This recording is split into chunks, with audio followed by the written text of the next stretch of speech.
Doctor హరిరవ్వ health YouTube ఛానల్కి స్వాగతం. ఈరోజు నేను ప్రపంచ ఆరోగ్య సంస్థ ప్రతి సంవత్సరం మార్చి 3వ తారీఖు నాడు వరల్డ్ హియరింగ్ డేని నిర్వహిస్తుంది. సో దీని యొక్క ప్రధానమైన ఉద్దేశం ఏమిటంటే ప్రజల్లో ఎక్కువగా అవేర్నెస్ లేకపోవడం వలన వారి యొక్క హియరింగ్ లాస్ అనేది పెరుగుతుంది. వయసు పెరుగుతున్న కొద్దీ పెరుగుతుంది, అదేవిధంగా చిన్నతనంలో కూడా పెరుగుతుంది. దీన్ని ప్రధానంగా నివారించడం కోసం ప్రతి సంవత్సరం అవేర్నెస్ ప్రోగ్రామ్స్ నిర్వహిస్తుంది.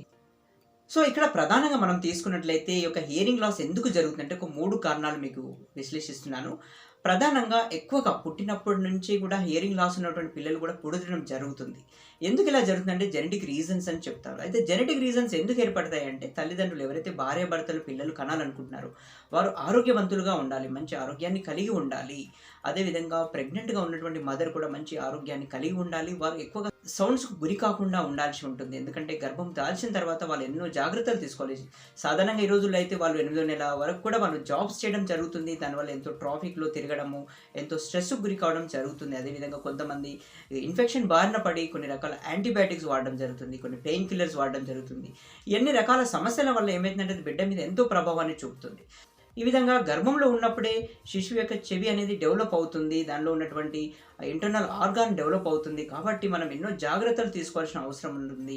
కాబట్టి ప్రెగ్నెంట్ మదర్ తీసుకోవాల్సిన జాగ్రత్తల పైన కూడా ఈ యొక్క కారణాలు ఆధారపడితే వాళ్ళకు ఉన్నటువంటి జెనెటిక్ ప్రాబ్లమ్స్ కూడా వారి యొక్క హియరింగ్ లాస్ కారణమవుతాయి. చాలా వరకు ఈ హియరింగ్ లాస్ అనేది 50% జెనెటిక్ రీజన్సే ఉంటాయి.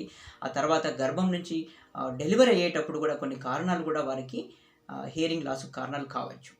సో అదేవిధంగా ఇది జెనెటికల్గా ఉంటుందంటే కంజెనిటల్ అంటారు, అంటే పుట్టుకతో వచ్చేటువంటి సమస్యలు. దీన్ని నివారించుకునే మార్గం దాన్ని ప్రైమోడియల్ ప్రివెన్షన్ అంటారు. అంటే ముందు రాకుండానే మనం కాపాడుకోవాల్సిన బాధ్యత మనపై ఉంది. అందుకని గర్భిణీ స్త్రీలు జాగ్రత్తలు పాటించాలి, మంచి దూరాన్ని ప్రదర్శించాలి, మంచిగా దూరంగా శబ్దాలకు దూరంగా ఉండాలి. వారు ఎంతో కేర్ తీసుకున్నట్లయితే మనకు పుట్టబోయే పిల్లలు కూడా మంచి ఆరోగ్యంగా పుట్టడం జరుగుతుంది. ఎందుకంటే మనం ఈ సమయంలో జాగ్రత్తలు తీసుకున్నట్లయితే పుట్టబోయే పిల్లలు హియరింగ్ లాస్ ఉంటే వారికి ఆ కమ్యూనికేషన్ స్కిల్స్ తగ్గిపోతాయి. అదేవిధంగా వారు ఎంతో ఆత్మన్యూనతని ఎదుర్కోవాల్సి వస్తుంది. జీవితంలో మన కళ్ళ ముందే వారు ఎంతో ఇబ్బందులు పడుతుంటారు. సో జాగ్రత్తలు మనం పాటించి వారికి మంచి జీవితాన్ని ఇవ్వాల్సిన బాధ్యత కూడా తల్లిదండ్రులపై ఉంటుంది. కాబట్టి చెడు అలవాట్లకు లోను కాకుండా గర్భిణీ స్త్రీలు ఎక్కువ ఆరోగ్యాన్ని కాపాడుకుంటూ, ఎవరైతే పిల్లలు కనాలనుకుంటారో వాళ్ళు కూడా మంచి ఆరోగ్యాన్ని కాపాడుకుంటూ మంచి పిల్లల్ని, సంతానాన్ని ఈ యొక్క సమాజానికి మనం పరిచయం చేయాల్సిన బాధ్యత మనపై ఉంది.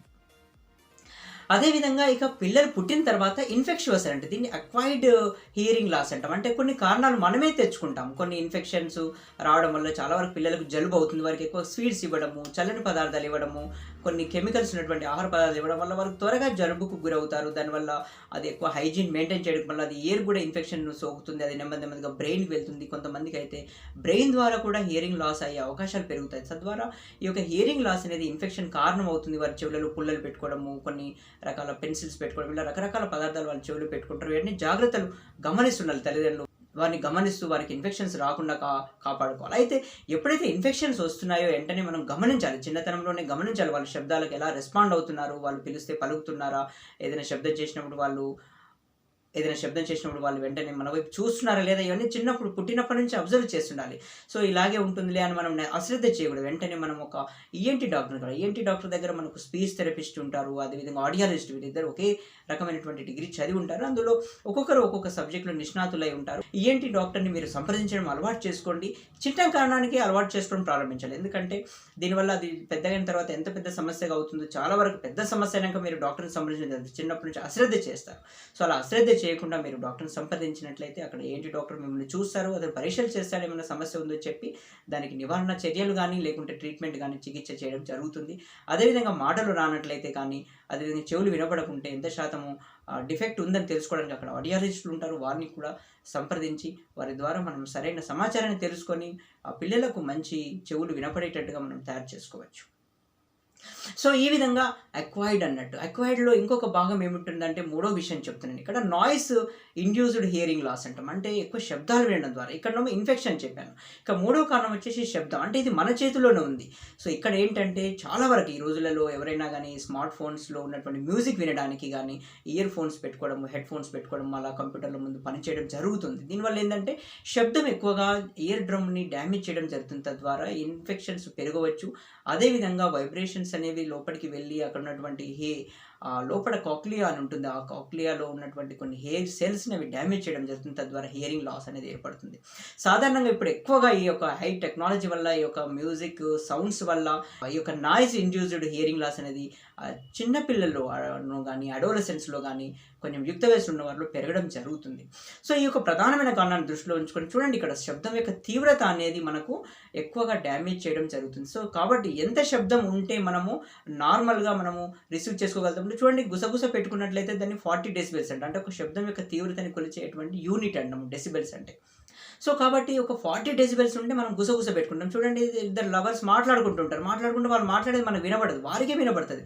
సో అది చాలా చాలా తక్కువ వాయిస్‌తో మాట్లాడుతుంటారంట. దాన్ని 40 డెసిబెల్స్ అంటారు.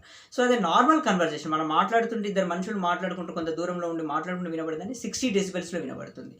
అదేవిధంగా ఏదైనా ఒక ట్రాఫిక్ జామ్ కానీ, లేకుంటే ఒక ట్రాఫిక్‌లో కానీ, లేకుంటే ఒక ప్లే గ్రౌండ్‌లో కానీ 80 డెసిబెల్స్ ఉంటుంది.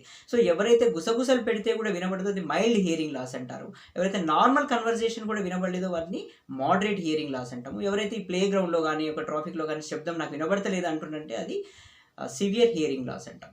సో కొంతమందిలో ఇంకా ఏమవుతుందంటే, ఈ మ్యూజిక్ MP3 ప్లేయర్ పెట్టుకొని వినేవాళ్ళు ఉంటారు. అది ఏంటంటే మినిమమ్ 105 డెసిబెల్స్ ఉంటుంది. సాధారణంగా మనకు ఈ యొక్క మోటార్ సైకిల్ కానీ ఇవన్నీ కూడా 100కు డెసిబెల్స్ దాకా ఉంటాయి అన్నట్టు. సో కాబట్టి ఇటువంటి డెసిబెల్స్ చాలా వరకు ఇళ్లలో పని చేస్తుంటారు. అక్కడ ఫ్రిడ్జ్ శబ్దం వస్తుంటుంది, ఏసీ శబ్దం వస్తుంటుంది, అదేవిధంగా ఫ్యాన్ శబ్దం వస్తుంది. చాలా వరకు టీవీలు ఎలా ఉంటాయంటే, కొన్ని ఇళ్లలో ఇండ్లన్నీ దగ్గరగా ఉంటాయి స్లమ్స్ ఏరియాలో. సో ఒకరి టీవీ సౌండ్ మరొకరికి వినబడుతుంది. అసలు ఎవరు ఏ టీవీ చూస్తారో కూడా అర్థం కానటువంటి పరిస్థితి ఏర్పడుతుంది. సో ఎవరైనా కానీ టీవీ సౌండ్ తక్కువ పెడతారు. ఎందుకు టీవీ సౌండ్ ఎక్కువ పెడతారంటే, బయట ఉన్న శబ్దాలు వారికి ఈ యొక్క టీవీ వాల్యూమ్ని పెంచే విధంగా తయారు చేస్తాయి. వాళ్ళు ఆ విధంగా అడాప్ట్ అయిపోతున్నారు అన్నట్టు. బయట ఉండే శబ్దాలు ఎక్కువ రావడం వల్ల ఆటోమేటిక్గా ఏమైపోతుందంటే ఈ టీవీ శబ్దం వినబడదు. సో సౌండ్ ఎక్కువ పెట్టడం జరుగుతుంది. సో ఈ విధంగా మనుషులు ఎలా తయారైపోయారంటే, ఇప్పుడు శబ్దం ఎక్కువ ఉంటేనే వినబడే విధంగా తయారైపోయారు. ఎందుకంటే రీజన్స్ ఏంటంటే, బయట ఎక్కువ శబ్దం ఉంటుంది. సో మోటార్ వెహికల్ శబ్దం రావచ్చు, పక్కనే కార్పెంటర్ వర్క్ జరుగుతుంది, ఇంట్లో ఉన్నటువంటి ఎలక్ట్రానిక్ వస్తువుల యొక్క శబ్దాలు కూడా మనం సాధారణంగా వినే శబ్దాన్ని ఎక్కువ వాల్యూమ్ పెట్టుకుంటే వినే విధంగా తయారు చేశాయి. సో కాబట్టి ఇటువంటి శబ్దాల నుంచి మనం దూరం అయినట్లయితే ఇంకా గర్భిణీ స్త్రీల మీద అయితే ఎంతో ప్రభావం చూపుతుంది, చిన్నపిల్లల మీద ఎంతో ప్రభావాన్ని చూపుతుంది. కాబట్టి ఇటువంటి శబ్దాలకు మనం దూరంగా ఉండాలి. అదేవిధంగా మ్యూజిక్ ప్రోగ్రామ్స్ ఉంటాయి, అదేవిధంగా ఏదైనా డయాస్ల మీద ఉండేటువంటి పెద్ద పెద్ద ప్రోగ్రామ్స్ జరుగుతున్నాయి. అటువంటి వాటిలో 120 డెసిబెల్స్ దాకా ఉంటాయి. ఫైర్ ఆర్మ్స్ అంటే బాంబులు కానీ ఇట్లా పటాకులు పేర్చడంలో 140 డెసిబెల్స్ ఉంటాయి. అదేవిధంగా ఫ్లైట్ టేక్ ఆఫ్ చేయడము 130 డెసిబెల్స్ ఉంటాయి. ఇలాంటి అనేక రకాల శబ్దాలు, ట్రైన్స్కు దగ్గరగా ఉండి, ట్రైన్ కూతలకు దగ్గరగా ఉండే వాళ్ళు ఉంటారు. ఇలా ఎప్పుడు శబ్దాలతోటే మనిషి తిరుగుతూ ఉన్నాడు అన్నట్టు. సో ఈ సౌండ్ పొల్యూషన్ నుంచి మనం బయటపడాలి. అదేవిధంగా కొన్ని ఫంక్షన్స్ జరుగుతుంటాయి, కొన్ని ఫెస్టివల్స్ జరుగుతున్నాయి, వాటిలో కూడా విపరీతమైన సౌండ్ చేయడం జరుగుతుంది.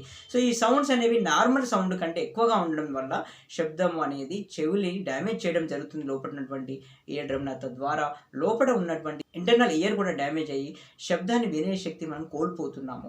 సో సాధారణంగా ఎక్కువ శాతం మనం ప్రివెన్షన్ చేసుకోవాలి వీటిని. లేకుంటే ఈ సౌండ్స్ వచ్చే విధానాన్ని మనం ప్రివెంట్ చేసుకోవాలి. ఎక్కువ హెడ్ ఫోన్స్ వాడకుండా, ఇయర్ ఫోన్స్ వాడకుండా సాధారణ శబ్దం వినడానికి ప్రయత్నం చేయాలి. ఎక్కువ బయట ఉన్నటువంటి శబ్దాలు మన మీదకి రాకుండా మనం ఇల్లుని కూడా కట్టుకునే నిర్మాణం కూడా అలా ఉంచుకోవాలి.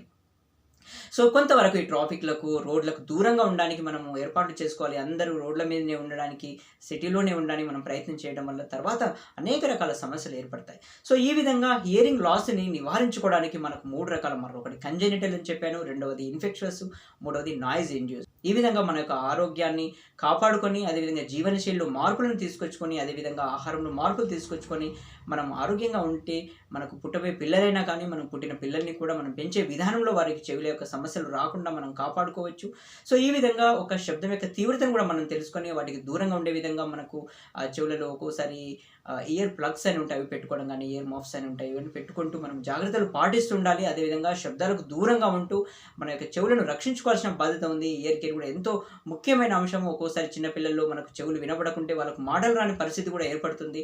తద్వారా వాళ్ళు ఎంతో ఆత్మన్యూనతను ఎదుర్కోవాల్సి వస్తుంది. కాబట్టి మనము పిల్లల యొక్క చెవులు వినబడే విధంగా మనం జాగ్రత్తలు తీసుకొని వారి మంచి నియమాలు పాటించినట్లయితే భవిష్యత్తులో ఈ హియరింగ్ లాస్ని తగ్గించుకునే ప్రయత్నం చేయొచ్చు.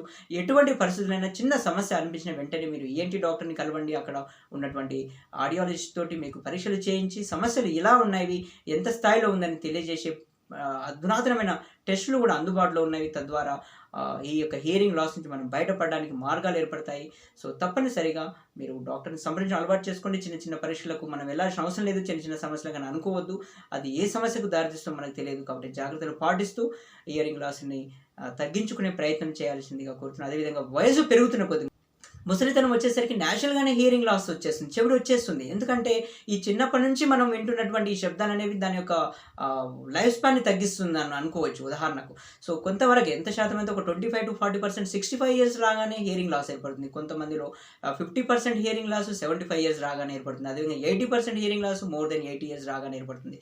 సో కాబట్టి వయసు పెరుగుతున్న కొద్దీ హియరింగ్ లాస్ న్యాచురల్‌గా ఏర్పడుతుంది. కారణం ఏంటంటే మనం చిన్నప్పటి నుంచి విన్నటువంటి శబ్దాలే కావచ్చు, వాడినటువంటి అనేక రకాల యాంటీబయాటిక్స్ కావచ్చు, పెయిన్ కిల్లర్స్ కావచ్చు, రకరకాల పదార్థాలు మనము తీసుకోవడం జరుగుతుంది. వీటన్నిటి వల్ల కూడా జరుగుతుంది. ఇన్ఫెక్షన్స్ కూడా చెవిలోకి వెళ్తాయి. అండ్ జలుబు ఇటువంటి వాటి నుంచి కూడా మనం దూరంగా ఉండాలి. అది ఎందుకంటే అది నెమ్మదిగా ఇన్ఫెక్షన్ కారణం అవుతుంది. సో కాబట్టి ఇన్ఫెక్షన్స్ రాకుండా, నాయిస్ రాకుండా మనం కాపాడుకొని మన చెవులను రక్షించుకున్నట్లయితే మనము కమ్యూనికేషన్ స్కిల్స్ డెవలప్ చేసుకొని ఎంతో అభివృద్ధిలో ముందుకు వెళ్ళగలుగుతాము. ఒకవేళ చెవులు అనేవి మనకు తక్కువ వినబడ్డట్లయితే మనం అభివృద్ధి చెందలేము. ఈ విషయాలను దృష్టిలో ఉంచుకొని 10 మందికి ఈ విషయాన్ని చేరవేస్తూ ఈ యొక్క హియరింగ్ లాస్ని మనం తగ్గించుకొని మనము ఆరోగ్యంగా ఉండాలని కోరుకుంటూ సెలవు తీసుకున్నాను. చూస్తూనే ఉండండి. నా వీడియోస్ ఇతరులకు షేర్ చేయండి. Thank you very much.